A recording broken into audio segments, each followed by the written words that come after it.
and welcome back to Most Amazing Top 10. I'm Rebecca Felgate, and while the world can sometimes feel like a very safe place, in some areas it is pretty scary and dangerous. Now, I don't want to alarm you, but today's list is the top 10 most dangerous criminals still at large, so watch out. Coming in at number 10, we have the Japanese vending machine killer. In Japan in 1985, a series of poisonings took place in Hiroshima. What are referred to as the paraquat murders or the vending machine murders all happened within a space of 2 months between September and November, and a total of 12 people died as a result. A murderous maniac had poisoned soft drinks and placed them in vending machines. As you know, Japan is vending machine country, so pretty easy. At the time, an energy drink company were doing a promotion wherein machines would dispense 2 drinks rather than 1, so customers just thought that they had a free drink. Others just saw the seemingly unopened drinks in the dispenser slot and thought it was their lucky day. I know if I saw a Coke that was just there, I'd be like, hey, free Coke. Sadly, it was categorically not their lucky day, and the perpetrator has never been found. An infamous drug lord at number 9, we have Sandra Avila Beltran. Beltran is one of the most notorious female drug lords of all time. Known as the Queen of the Pacific, Beltran very much lived the drug lord lifestyle in Mexico. She had nice clothes, fancy things, lots of money, and also did a lot of murders. She was released from jail in 2015 and is still living free in Mexico. From a drug lord to a gang lord at number 8, we have Luis Macedo. So Macedo was added to the American FBI's 10 most wanted fugitives list in 2016 and is said to be a gang member from the Chicago Latin Kings. Macedo is wanted for many gang-related crimes, but most importantly, the murder of a 15-year-old boy in Chicago who was burned alive, which is pretty grim. It is believed that he is on the run in Mexico or the southeastern United States. Coming into number 7, we have Hazel Leota Head.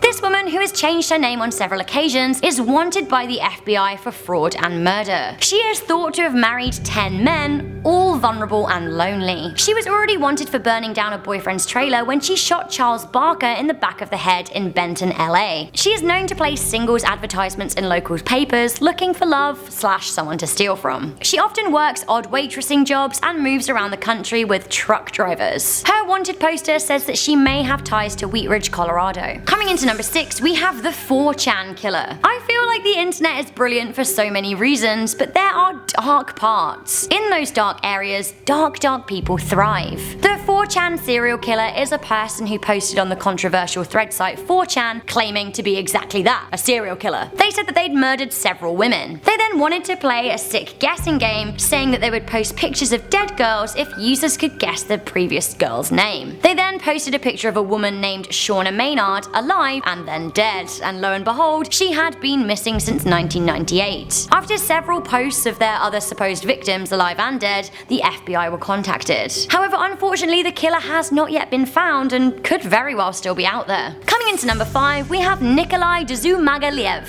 I'm sorry if I butchered that, but trust me, he's butchered more people. So you have to love it when criminally insane cannibals escape their mental asylums, don't you? Well guys, say hello to Nikolai, a guy who was jailed in the 80s after admitting to killing and eating a number of women. Oh, and he also has metal teeth. All the better for biting you with, my dear. Last year, he broke out of an asylum and then ended up being spotted in Almaty, Kazakhstan. Coincidentally, a young girl promptly went missing. His chilling confessions include enjoying hunting women, drinking their blood, and grilling their hearts. Lovely. Coming into number 4, we have the Edmonton serial killer. Since 1975, over 30 bodies have been found in fields around Edmonton in Alberta, Canada. The killings were largely ignored because the victims were often sex workers or Native Americans, and for some reason that appears to be less of a concern for police in the area, which is extremely depressing. The police finally started to pay attention when the body count started to rack up. Only in the past 5 years or so, they've admitted they actually have a serial killer problem and the killers at large. The murders bear some similarities to the Highway of Tears murders along the British Columbia's Highway 16, so who knows how far this murderer could have travelled. Coming into number 3, we have the Jihadi White Widow. The White Widow, aka Samantha Laithwaite, is one of the world's most wanted terrorists. She played a clueless victim when her husband was outed as one of the London 7/7 bombers extremists that killed 52 people and injured 784. Turns out she was in on it all along and has links to Islamic extremist group al-Shabaab. She was also linked to a grenade attack in Kenya and the horrible Westgate shopping mall attack that killed 71 people. It is thought that she plays a strong role in recruiting young girls to come to Syria as jihadi brides. Coming into number 2, we have Pedro Alonzo Lopez. There are no words shameful enough to describe Pedro Lopez. He's a man who's wanted for murder for over 300 girls in Colombia, Ecuador and Peru in the 70s. Yes, girls, not women. They were mostly between the ages of 8 and 12. He was only found out when a landslide in the 80s exposed one of his mass graves. He would pretend to be a salesman or someone in need of help, and then he would steal a girl away, rape and then kill her. Why? Because he said he wanted to help them go to heaven. Maximum prison sentences in Ecuador are 16 years. Now he served just 14 years and was released 20 years ago. Nobody knows where he is now, but he is wanted in connection with a 2002 murder. What a scary guy to be out there on the loose. Scarier still, at number 1, we have Abu Bakr al-Baghdadi. This cretinous maniac is the leader of Daesh or ISIS. ISIS of course are the terrorist jihadi military group who enjoy beheading people, waging illegal war, burning villages and raping women. Why? Well, because they're evil, but they'll tell you God told them to do it, which is what a lot of evil people say. ISIS pretty much want to kill all of us, but those they don't want to kill, they want to enslave. Hurrah! The Russian military did think that they got a hit on Baghdadi, but sadly they were unable to confirm it, meaning he's probably underground somewhere like the worm he is. Gross. So that was the top 10 most dangerous criminals still alive, and guys, I don't want to scare you, but do be vigilant. Thank you for tuning into this episode of Most Amazing Top 10. I'm Rebecca Felgate. Like this video, share it with a friend, and stay subscribed for more horrifying lists just like this. I'll see you next time.